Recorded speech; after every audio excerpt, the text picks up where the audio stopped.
Roman Čudo u Sajgunu. Istinita priča o patriotizmu, odanosti, idealima.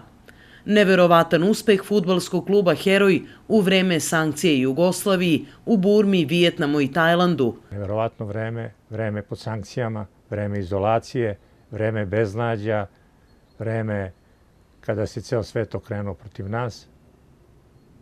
Mi se drznemo, ja i moja grupa prijatelja, da rušimo sankcije, da pokažemo svetu da nisu jači od nas, od ljubavi prema našoj državi i povede moj fudbalski klub Heroj, naravno uz pomoć ljudi iz Londona, iz firme Strata i doktora Stojkovića, Miceta koji je bio direktor te firme, najveće svetske marketinške kompanije za sport. Pođemo u put Vijetnama, Burme i Tajlanda, da rušimo sankcije, da pokažemo svetu da ne mogu da nas okuju baš kako su oni to zamislili.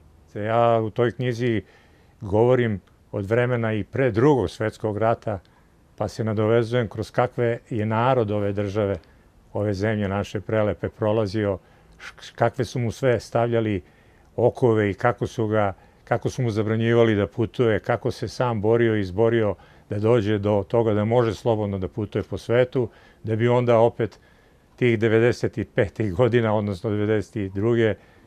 treće nastale te nesrećne sankcije koje smo mi odlučili da probijemo, da ih probijemo pomoću fudbala, da odemo u te naše daleke prijateljske zemlje gde su nas dočekali na neverovatan način, da pokažemo svetu ko smo i šta smo na najpozitivniji način, da napravimo fantastičan fudbalski rezultat, nezabeležen u istoriji fudbala na planeti.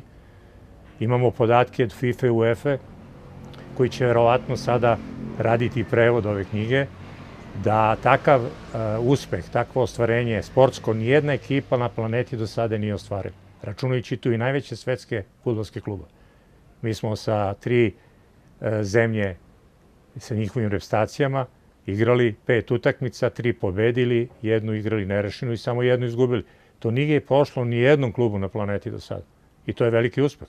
A naša zastava se vijorila na stadionima, prepunim stadionima, pre svega u Sajgonu, 55.000 ljudi, u Burmi, isto tako pred 40.000 ljudi, na olimpijskom stadionu u Bangkoku pred 80.000 ljudi, svirala se himna tadašnje Jugoslavije i vijorali iz fudbalskog kluba Heroja i vijorila se naša državna zastava. Sve je to televizija prenosila i mi smo tako slali sliku u svet. Pre svega ta naša delegacija je bila državno, sportsko, politička i privredna delegacija. U njoj je bio, pored mene kao čoveka koji je vodio tu državnu delegaciju, bio i ministar sporta, gospodin Begulac i mnogi zvaničnici iz tadašnje Jugoslavije. Mi smo tamo išli u misiju, da obavimo misiju važnu za našu državu, za tadašnji politički trenutak, ali nismo mogli da ostanemo ni gluvi, ni ćoravi, pored lepote koja nas je sačekala na tom dalekom istoku, tih neverovatnih ljudi u Vijetnamu, ta neverovatna Burma, najlepša zemlja koju čovjek može da zamisli da postoji na planeti, taj neverovatni Tajland koji je pun kontraverziji, taj grad Bangkok od greha do uživanja, svega i svačega, a nama su se događaji ređali dnevno nebrojano događaja. Imali smo situacije, pre svega mi smo imali jako puno problema da odemo tamo, jer su nas već sačekali u avionu na 12.000 metara, su nas diskriminisali kao teroriste. Meni su pretili da će da me uhapse jer smo se bunili zašto su u avionu prikazuje film o nedelima srpskih ljudi, vojnika na teritoriji Bosne. Pa nas je u Kuala Lumpuru dočekala vojska sa kerovima i sa automatima naoruženi da čuvaju kao teroriste, da ne izađemo iz aviona, dok su ostali mogli slobodno da se šetaju i odmaraju za vreme pauze. Pa nas onda dočekuje predsjednik Vijetnama uz salvu i pompu i vatromet sa crvenim tepihom, uz 100.000 Vijetnamaca.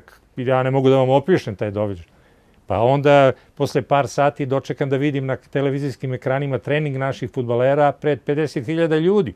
I onda niz drugih događaja, do lepote, do tog čarobnog sveta dobrih ljudi, dobrih naravi, do te neverovatnog Švedagona u Burmi.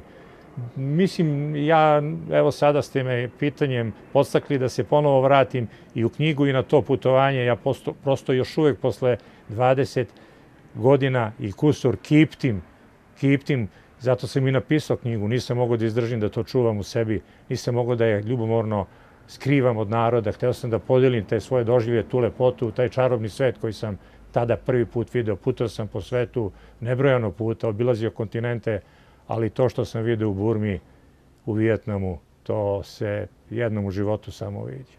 Kaže, Burma je rubin Azije. To samo treba videti. Te lepote tog čuveknog Kandvađi jezera, te dvorce u obliku lađa na toj vodi, staklenoj vodi, to je stvarno nešto što teško da... Ja nisam obdaren pesnički, nisam ni poeta, ali se nadam da će oni koji budu čitali tu knjigu da uživaju bar malo koliko sam ja uživao u tome svemu.